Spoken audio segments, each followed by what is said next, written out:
Očuvanje tradicije, kulture i jezika od velike je važnosti za svaki narod. Bogatstvo i lepota vlaškog jezika prikazana je u knjizi pesama autora Slobodana Cvetića koja je promovisana pred Zaječarcima.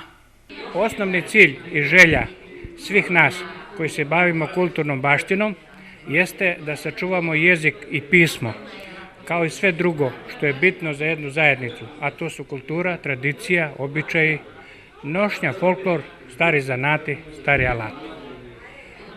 Svedoci smo da nam se sela prazne. Mladi ljudi odlaze u druga veća mesta i u inostranstvo, a stariji nestaju. Zbog toga je sve ovo o čemu govorimo dovedeno u opasnost. Opasnost od zaborava i totalnog nestanka.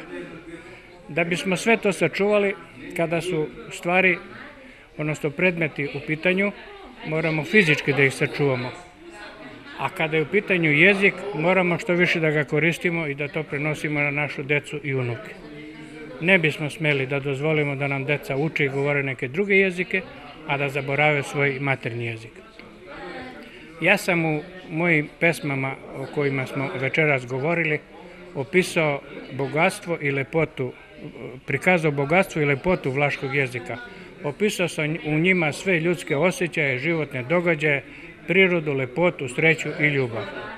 Našu tradiciju, kulturu i jezik moramo da čuvamo i sačuvamo po svaku cenu, kao što su to naši preci vekovima činili u mnogo težim uslovima.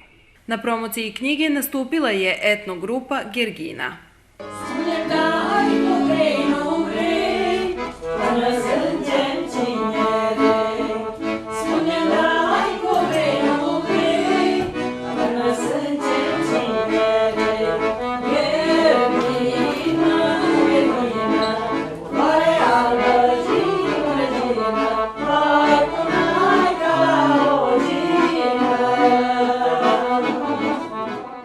Večeras je u Radoljubegovom konaku održana izuzetna promocija jedne knjige našeg udruženja Gergine iz Negotina, to je Pjevaljač u Mokuluj, knjiga vlaških pesama autora Slobodana Cvetića.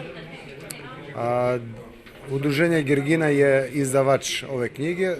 Radi se o izuzetnoj knjizi sa izuzetno lepim pesama gdje se opisuje život na selu, običaj na selu, ljubav mladih, jednostavno opisuje se jedno razdoblje života kako meštana, tako i sela Tabakovac. Udruženje Gergina, koje se bavi očuvanjem identiteta, kulture, tradicije, običaja i jezika Vlaha, do sada je izdalo 23 knjiga na vlaškom jeziku, a usvajanjem vlaškog pisma od strane Nacionalnog saveta 2012. godine stvorena je mogućnost da se zapiše sve ono što se godinama prenosilo usmeno sa kolena na koleno, rekao je Čelojević.